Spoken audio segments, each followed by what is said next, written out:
Clara Evans had always believed in fairy tales, but not the kind filled with glass slippers and singing birds. Hers were grounded in hard work, kindness, and mutual respect.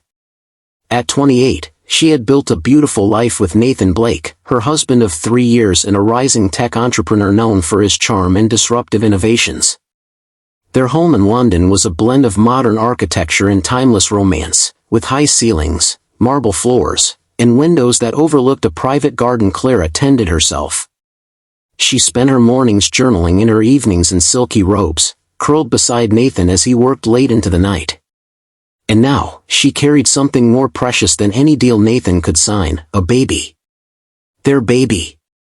The pregnancy had been unplanned, but Nathan had smiled when she told him, lifting her in the air, laughing. At least, that's how she remembered it. But lately, Clara noticed things. Little things. The way he pulled away when she tried to hold his hand at business dinners. The way he'd forget appointments with her midwife or cancel dinner at the last minute with vague excuses about meetings running late.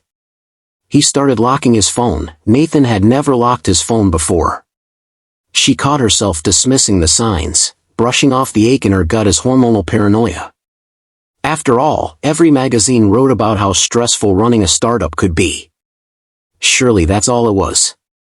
Their social calendar was busier than ever, with lavish dinner parties thrown at their penthouse, catered by private chefs and attended by investors, influencers, and tech journalists. Clara would glide through these events in designer gowns, smiling at everyone, placing a hand gently over her growing belly. People often told her she had the perfect life, a devoted husband, a luxury lifestyle, and now a baby on the way. But behind every camera flash, she noticed how Nathan's smiles never quite reached his eyes. He'd linger in conversations with beautiful women far longer than necessary, his fingers curling around wine glasses instead of reaching for hers. One night, Clara stood in front of the mirror in her dressing room, wearing a satin emerald gown Nathan had once told her made her look like royalty. He walked in, glanced at her, and said nothing. No compliment. No kiss. Just a distracted nod before muttering something about an investor call. She stood there after he left, staring at herself, her chest tightening. Maybe it was just the stress. Maybe he needed time. Maybe she was overthinking. But deep inside, a quiet voice whispered otherwise. Still, Clara tried. She planned intimate dinners at home, scheduled spa weekends, bought tickets to the ballet Nathan had once pretended to love. He never showed up. The calls got shorter, the smiles more forced. And the warmth that once filled their home turned into something hollow. Clara, ever the optimist, clung to hope, telling herself things would change once the baby arrived. That maybe, just maybe, Nathan would return to the man who once made her believe she was the center of his universe.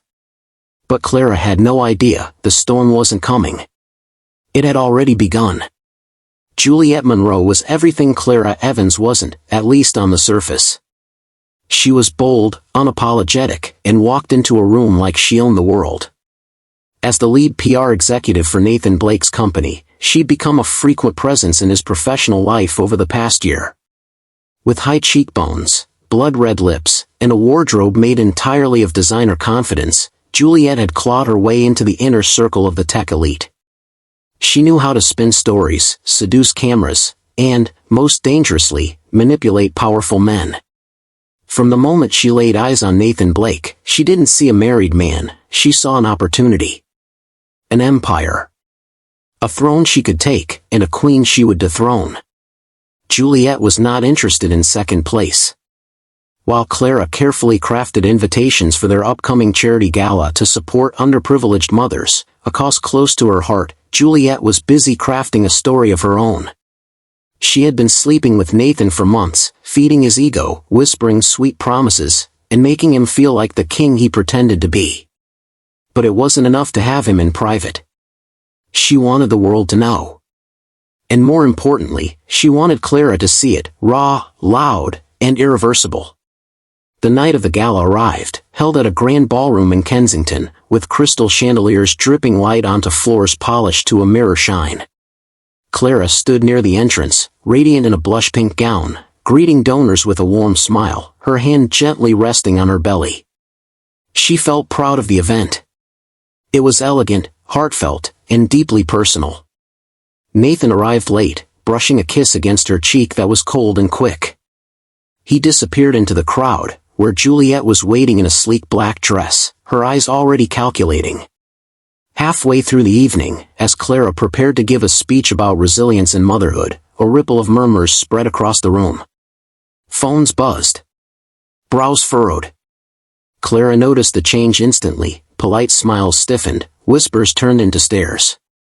A board member avoided her eyes as he slipped his phone into his pocket. Confused, Clara glanced at her own assistant, who stood frozen, eyes glued to a headline on her screen. Clara's heart dropped. She took the phone from her hand, and there it was. Smeared across every major news site and social media platform were photographs of Nathan and Juliet. Some were taken in restaurants, others from hotel balconies, and one particularly damning image showed Nathan shirtless, wrapped in Juliet's arms on what was clearly a luxury yacht. The headline read, "Tech Tycoon's Secret Affair, Is the Marriage Just a PR Illusion?" Clara stared at the images, her face draining of color. Around her, the laughter and clinking glasses faded into a deafening silence. Nathan was nowhere to be seen. And Juliet? She stood near the back, sipping champagne with a satisfied smirk. She had chosen the perfect moment to strike, not just to reveal the affair, but to humiliate Clara at her own event, surrounded by cameras and charity. Juliet didn't just want Nathan. She wanted Clara to watch her lose everything. And she had succeeded. The days following the charity gala unfolded like a slow, cruel nightmare Clara couldn't wake from. What began as a single headline exploded into an international media frenzy. Every news outlet, gossip blog, and social media platform latched onto the scandal like sharks to blood. Clara Evans, once praised as the elegant wife of tech genius Nathan Blake, was now front-page humiliation. She wasn't even given the decency of silence. Paparazzi camped outside her home, shouting crude questions, asking how it felt to be replaced. Comment sections overflowed with speculation, judgment, and venom. Some called her naive. Others accused her of knowing all along. But the worst were those who blamed her, asking what she had done wrong to drive Nathan into another woman's arms. Clara barely left her bedroom in those first days. The curtains stayed closed. The light hurt. Her phone buzzed relentlessly with texts she couldn't bear to read, some from friends offering pity, others from strangers dissecting her heartbreak like it was entertainment. She sat in silence, one hand resting on her stomach, the other gripping the edge of her bed, trying to breathe through the hollow ache in her chest. It was not just betrayal, it was the collapse of the world she had built piece by piece, believing love was the foundation. Now, it felt like it had all been made of glass. Nathan didn't come home. Not once. There was no call, no explanation, no apology. Instead, he released a carefully worded statement through his company's PR team, one that didn't even mention Clara by name. He acknowledged personal difficulties and requested privacy while navigating challenges in his marriage. Behind the scenes, Juliet was pulling strings, cleaning up Nathan's public image, spinning the affair into a redemption arc for him. She painted him as a man burdened by stress and emotional neglect, a man Clara had supposedly isolated with her pregnancy demands and emotional instability. What hurt Clara most wasn't even the betrayal itself. It was the silence. Nathan could have defended her. He could have said the photos were taken out of context or denied the relationship. Instead, he let the world tear her apart while he smiled in photos next to Juliet at a tech summit in Berlin. The final blow came when a statement from his company circulated, implying that Clara's pregnancy had created unforeseen emotional strain, distracting Nathan from his professional obligations and public role. It was a masterstroke of manipulation, blaming the woman carrying his child for the fallout of his own choices. Within a week, Clara was served divorce papers by a courier who refused to meet her eyes. The penthouse she had called home was no longer hers. Nathan's legal team, ruthless and efficient, made it clear that she had no claim. The property was under the company's name, and Nathan wanted her out to avoid further public spectacle. She packed her things alone, wrapping baby clothes that had never been worn, folding blankets she had chosen in soft colors, staring at the empty crib that would never be filled. She left behind not just the house, but the dream she had poured herself into, the nursery she'd painted with hope, the kitchen where she once danced with Nathan, the future she'd imagined every day since that positive pregnancy test. Everything was gone, her husband, her home, and the fragile dream of a perfect family. Clara didn't just lose a man. She lost the version of herself who believed she was safe. In the span of days, she went from adored wife to discarded headline, from glowing mother-to-be to tabloid shame. And through it all, no one, not Nathan, not Juliet, not even the world that once applauded her, spoke a word in her defense. Clara didn't know where else to go. After the apartment door closed behind her for the last time, she stood on the curb, suitcase in hand, belly heavy with a child she was now carrying into a world she didn't recognize. The city felt colder than ever. Its streets had once meant home, routine, ambition. Now every corner seemed to whisper what she had lost. The media still lingered, snapping photos from a distance, waiting to see how the fallen wife would react. She didn't give them anything, just silence, sunglasses, and slow, steady breaths. Somewhere inside her, the baby kicked.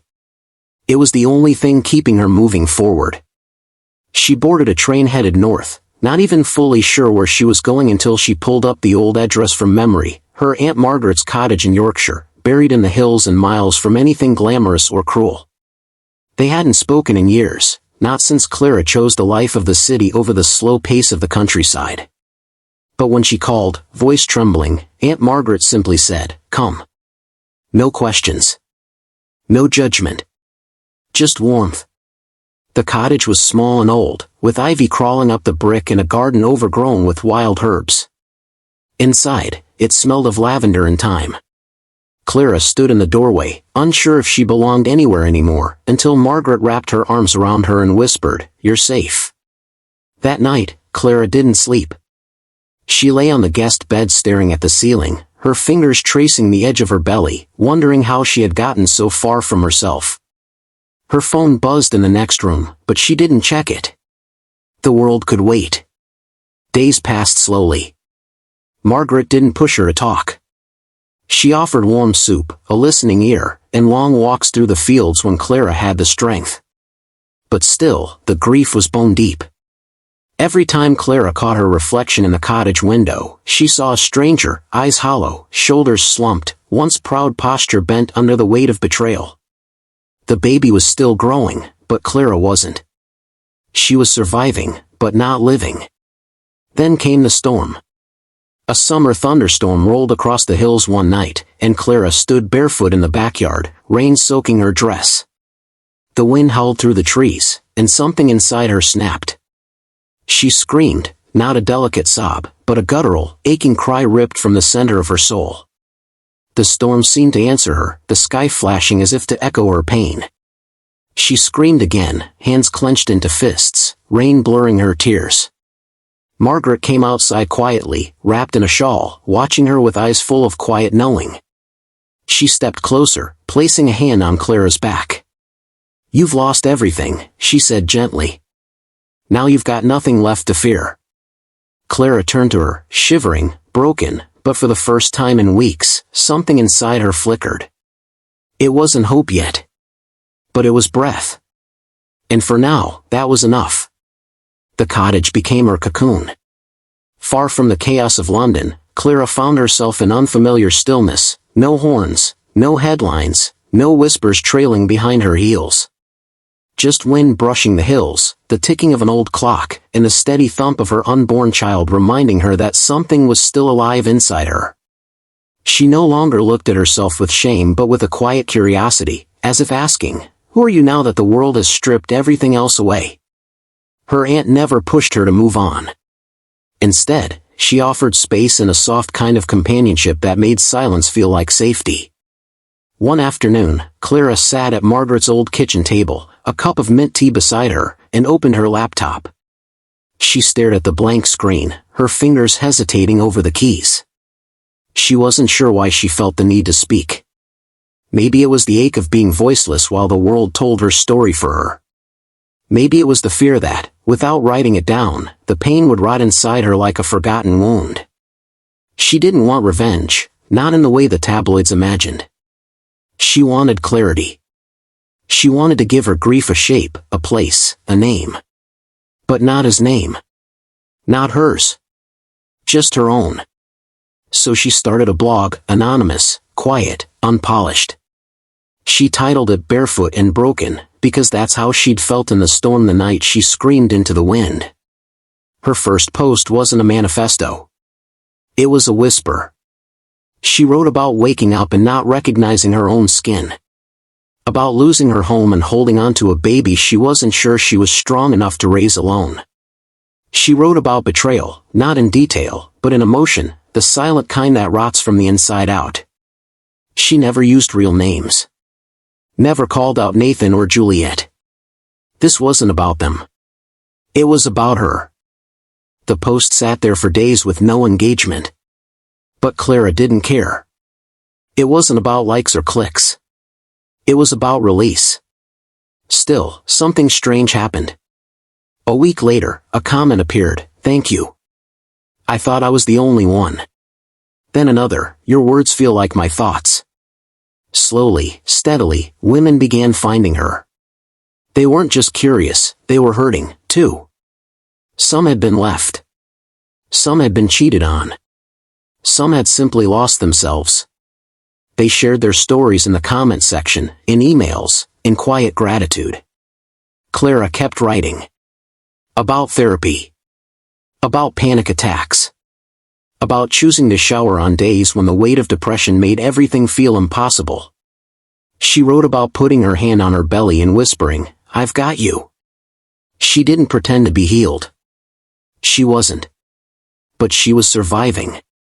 And in telling the truth, raw, unfiltered, and free from shame, she gave others permission to do the same. Her voice grew louder not through force, but through honesty. What began as anonymous whispers became a collective hum, then a chorus of women who realized they were not alone. And as her words spread like wildfire across forums and message boards, Clara began to feel something she hadn't in months: power. Not the flashy, glamorous kind Nathan had chased. But the quiet, unshakable kind that grows out of truth. The seasons shifted quietly in Yorkshire, and with each passing week, Clara felt herself reawakening. The blog had grown beyond anything she'd expected. Thousands of women now followed Barefoot and Broken, and Clara, still anonymous, found herself receiving messages of hope, heartbreak, and healing from every corner of the world. She responded to as many as she could, and though she was still healing herself, she was beginning to feel a strange sense of purpose forming beneath the pain. Her pregnancy had entered its third trimester, and every morning, as she sipped tea in the garden, she would place her hand on her belly and whisper, "We're getting stronger." Her Aunt Margaret, ever observant, had watched the transformation with quiet pride. So when she received an invitation to a small, private networking retreat for women entrepreneurs and asked Clara to come, she insisted, not as a guest, but as someone with something to say. Clara was hesitant. She hadn't spoken in public since the scandal, and the thought of standing in a room full of strangers made her palms sweat. But Margaret smiled and said, "You're not who you were. That's the point." So Clara agreed. The event was held in a renovated estate nestled among rolling hills. It wasn't flashy or pretentious, just a gathering of minds, ideas, and possibility. Clara wore a simple navy dress that hugged her bump and walked in with her head high, her hair pulled back, her eyes scanning the room not for judgment, but for connection. That's when she saw him. Dominic Hale wasn't the kind of man who commanded attention through noise. He stood slightly apart from the main crowd, quietly sipping coffee, his posture relaxed, his eyes thoughtful. He was known in elite circles as a brilliant angel investor, sharp instincts, low ego, and an uncanny ability to back startups that made a real impact. Clara recognized him, but more importantly, she noticed something in his gaze, calm. She didn't expect to speak with him. But fate had other plans. Later that afternoon, they ended up at the same small group discussion, seated across from each other at a long wooden table. When Clara introduced herself, just Clara, no last name, Dominic's eyes lingered on hers a moment longer than necessary. Not with recognition, but with interest. As the moderator asked each participant to share their vision, Clara surprised even herself by speaking clearly and confidently. She talked about the blog, the women, the pain they carried, and the urgent need for a platform, a real one, that offered healing, resources, legal tools, emotional support, financial literacy, and, above all, community. A place for women who had been shattered to rebuild with dignity. When she finished, there was a pause. Then murmurs of support. But it was Dominic who leaned forward, elbows resting on the table, his voice low but firm. "That's not just a blog. That's a movement," he said. "What you're building could change lives. It already has." Clara looked at him, surprised by the sincerity in his tone. Most men, especially ones like Nathan, had always listened to respond. Dominic listened to understand. After the session, they stepped outside for a walk through the estate garden. He asked thoughtful questions, never once prying into her past, never once mentioning the scandal she feared still clung to her like smoke. He wasn't interested in the headlines. He was interested in her, her mind, her mission, her ability to turn pain into purpose. By the time the sun began to set, Dominic extended his hand and said simply, "Let's build it. Together." Clara hesitated, not out of doubt, but disbelief. For the first time in a long time, someone wasn't offering to rescue her. He was offering to stand beside her. And that made all the difference. With Dominic's partnership secured, Clara threw herself into the creation of Rise and Reclaim with fierce determination. The name itself was a promise, a declaration that from brokenness, strength could grow, and from silence, a roar could emerge. The platform was designed to be more than just a website, it was a lifeline. It combined wellness programs tailored for women coping with emotional trauma, financial tools to help those recovering from betrayal rebuild their independence, and a legal resource hub offering guidance on divorce, custody, and protection. But most importantly, it fostered community, a safe space where women could share their stories without judgment and find solidarity in shared pain. Clara's vision was clear: no woman should feel alone or powerless.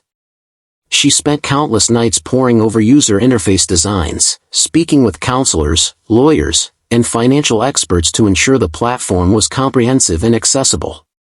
Her pregnancy advanced alongside her work, and despite exhaustion, she refused to slow down. Each feature she launched was accompanied by a message on her blog, now no longer anonymous but a symbol of hope to thousands, where she shared her own journey in real time. Her voice resonated deeply, raw yet uplifting, a mirror for those who felt shattered. Dominic's investment didn't just provide capital, it brought mentorship, strategic connections, and credibility. Together, they launched a marketing campaign that was bold and authentic. Instead of glossy ads, they used real testimonials, snippets of Clara's blog, and short videos featuring women from all walks of life speaking openly about betrayal, recovery, and empowerment. The campaign caught fire on social media, spreading like wildfire across Instagram, Twitter, and Facebook. Influencers and mental health advocates began endorsing the platform, while traditional media began to take notice of Clara's story, not as scandal, but as inspiration. Within 6 months, Rise and Reclaim had over 1 million registered users. Women logged in daily to access meditation guides, budgeting workshops, and legal advice. Forums buzzed with support threads, moderated by trained counselors, offering a digital hug to anyone who needed it. Clara often joined live Q&A sessions, answering questions and sharing encouragement. Her honesty was magnetic. She spoke not as an untouchable celebrity, but as a woman who had walked through fire and survived. What truly set Rise and Reclaim apart, though, was its community-led initiatives. Clara encouraged users to become ambassadors, sharing their stories publicly if they chose, and hosting local meetups and support groups. She spearheaded partnerships with women's shelters and legal aid organizations, expanding the platform's reach beyond the digital into real-world impact. Her leadership was steady and compassionate, earning her respect not just as a founder, but as a genuine advocate. Rise and Reclaim didn't just give voice to millions of silenced women, it became their mirror. In Clara's journey from victim to visionary, countless others found the courage to rebuild their lives on their own terms. And as the company grew, so did Clara's belief in the power of truth, resilience, and community. She was no longer just the pregnant wife who lost everything. She was a force, a beacon, a billionaire in her own right, built not from scandal, but from strength. Back in London, the gleaming facade of Nathan Blake's empire began to crack, slowly at first, then with a deafening crash. The scandal that had once seemed like a distant storm from Clara's peaceful countryside retreat now swept through Nathan's world like wildfire. Investors who had once lined up eagerly to back his ambitious projects started to pull their funding, wary of the growing negative publicity surrounding his name. Board members held emergency meetings behind closed doors, questioning not only his leadership but the integrity of the company itself. Share prices dipped, partnerships dissolved, and the future that Nathan had so meticulously crafted began to unravel. But the downfall wasn't limited to the business side. Juliette Monroe, once the glamorous and untouchable mistress who had orchestrated Clara's public humiliation, was caught in a web of her own deceit. A whistleblower within Nathan's firm leaked evidence to the press. Juliette had been embezzling company funds, funneling money into secret accounts to fuel a lifestyle far beyond her salary. The revelation was brutal and swift. Headlines splashed across newspapers branded her as a con artist, a manipulator who had not only stolen from the company but betrayed Nathan's trust. The woman who had so coldly torn apart Clara's life was now exposed, and her carefully curated image shattered in the public eye. Nathan's reputation, once built on innovation and charisma, now lay in ruins. Attempts to deflect blame only dug the hole deeper. In a desperate move, he tried to pin the collapse on Clara, accusing her indirectly through thinly veiled comments and leaked statements suggesting that her personal drama and emotional instability had distracted him from his work. But this strategy backfired spectacularly. Instead of turning public opinion against her, it galvanized Clara's growing army of supporters. Women who had followed her journey, who had found strength and solidarity through Rise and Reclaim, rallied behind her. Social media exploded with messages defending Clara, condemning Nathan's cowardice, and exposing his hypocrisy. Where once Nathan had controlled the narrative, he now found himself silenced by a force far greater than any PR campaign, a community that refused to be hushed. Investors distanced themselves further, wary of the backlash and the potential legal consequences swirling around the company. Business partners withdrew offers. Nathan's name became synonymous not with success, but with scandal and betrayal. In the midst of his downfall, Nathan reached out to Clara in private, sending desperate messages begging for silence, for a ceasefire in the war that was destroying them both. But Clara, fortified by the strength she had found and the support of thousands, refused. She would no longer be anyone's victim or scapegoat. The man who had abandoned her and their unborn child now begged for mercy, but there was none to give. As Nathan's world crumbled, Clara's rose from the ashes. The man who had left her to suffer in the shadows was now a cautionary tale, while she became a beacon of resilience and triumph. His fall was complete, and with it, the final chapter of the life she had once lost, but would never let define her again. 1 year to the day she was humiliated in front of London's elite, Clara Blake returned to the same grand ballroom. This time, she wasn't the betrayed wife. She was the keynote speaker. Clara stepped out of the car in a midnight blue gown that shimmered like resolve. Her posture was tall, her presence commanding. Dominic Hale walked beside her in a tailored tux, calm and steady, her anchor, her partner. Camera flashes lit up the steps as they entered, but she didn't flinch. She had nothing to hide. Inside, the atmosphere buzzed with anticipation. The annual charity gala was always the city's most exclusive event. A year ago, she'd fled this very room in tears. Tonight, she owned it. Across the ballroom, Nathan stood stiffly near the bar, his suit slightly wrinkled, his eyes dark and tired. Juliette hovered beside him, her once confident demeanor now reduced to nervous glances and clenched fingers. Their presence wasn't announced. They weren't on the guest list. But they'd come, maybe to reclaim some relevance, or maybe out of guilt. Either way, they were shadows in a room that no longer belonged to them. Clara took the stage to a soft swell of applause. A hush fell as she adjusted the mic. The spotlight hit her face, and she didn't flinch. "Last year," she began, her voice steady, "I stood in this very room, and lost everything I thought I was." She paused, letting the silence hold. "I was pregnant, heartbroken, and alone. Betrayed not just by a man I loved, but by the idea that my silence was safer than my truth." Across the room, Nathan's jaw tightened. Juliet dropped her gaze. Clara continued. "I left this ballroom that night shattered. But I also left reborn." She told them everything, without naming names. About the lies, the betrayal, the breakdown. The night she screamed into the countryside wind. The anonymous blog. The women who began to write back. The idea that became Rise and Reclaim. "I thought I'd be judged. But something strange happened. The more I shared, the freer I became." Applause broke out. Clara smiled softly. "I'm not here tonight to be pitied. I'm here because healing is not quiet. It roars." From the back of the room, Dominic watched her with pride. She stood in the fire, and she didn't burn. "I didn't lose everything that night. I lost what wasn't mine to begin with. What I gained was me." The crowd stood in ovation. Across the ballroom, Nathan and Juliet slipped out quietly, unnoticed, unwanted. Clara stepped off the stage, her eyes gleaming. She had come full circle. Not for revenge. Not for spectacle. For truth. And truth, finally, had the mic. Clara's speech, raw and powerful, was uploaded to Rise and Reclaim's page the next morning. Within hours, it exploded across social media. Headlines praised her as the voice of a new era. Influencers quoted her closing line. Women around the world posted videos, tears in their eyes, saying, "She spoke for me." But not everyone applauded. Juliet Kane, desperate to salvage what little reputation she had left, filed a defamation lawsuit against Clara. She claimed the speech insinuated criminal behavior. Her lawyers scheduled press conferences. Clara's team stayed quiet, until it was time not to.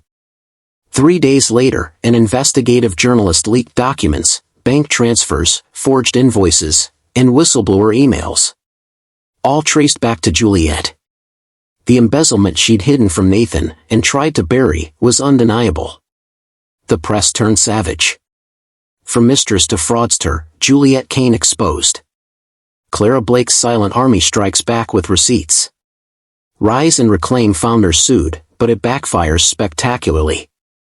Nathan tried to distance himself, but the damage was already done. The board of his once prestigious firm held an emergency meeting. With dwindling investor trust and mounting scandals, they voted to remove him permanently. No golden parachute. No redemption arc. Meanwhile, Clara's star only rose higher. She didn't need to say a word about the lawsuit. The truth had spoken for her. Interviews flooded in. Talk shows, morning shows, business podcasts, all calling her a new kind of leader. Magazine covers no longer labeled her scorned wife or divorcee. They called her visionary, CEO, movement maker. One article read, "She turned betrayal into a billion-dollar brand.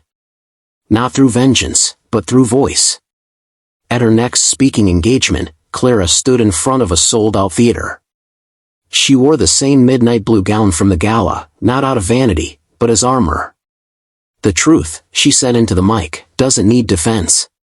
It just needs daylight." And this time, the world didn't just listen. It roared. Months after the gala, as Rise and Reclaim expanded globally and Clara's face became a symbol of resilience, her personal life remained private, but peaceful. Dominic never pushed, never assumed. He stood beside her quietly, always supportive, never possessive. One evening, after a long board meeting and a quiet walk in the park, Dominic paused under a lamppost and said, "I don't have a ring. I don't even have a speech. but I want to build whatever future you want, only if you want me in it.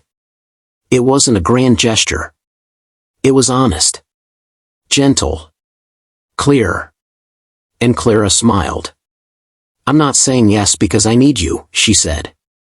I'm saying yes because I want to choose you. They didn't rush into a wedding. There was no diamond post on Instagram.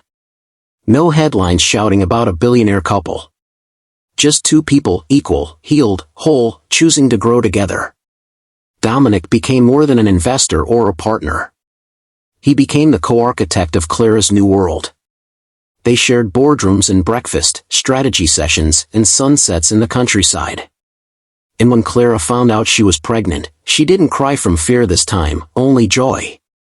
She gave birth in spring, in the same London hospital where everything once fell apart. But this time, the room was full of light. Dominic held her hand. Her aunt stood at her side. And when the nurse placed the newborn girl on her chest, Clara whispered the name she had carried in her heart for years. Grace. Because that's what this child represented, not a do-over, not redemption, but grace. The grace to survive the unimaginable. The grace to rebuild. The grace to love again, without losing yourself. Clara didn't need a man to save her. She had done that on her own. But in Dominic, she found someone who saw the woman behind the wounds, and stayed. And that, finally, was love. On her terms. The afternoon sun poured through the windows of the Rise and Reclaim headquarters, now expanded into 3 cities and launching its first physical wellness center in London. Clara sat alone in her office, surrounded by flowers, thank you notes, and first editions of her upcoming book. But on her desk was something even more personal, a letter. Not addressed to a publisher, a donor, or even Dominic. But to herself. She took a breath, picked up the pen, and began. Dear Clara. I know where you are right now. You're curled up on a cold bathroom floor, holding your stomach, trying not to scream.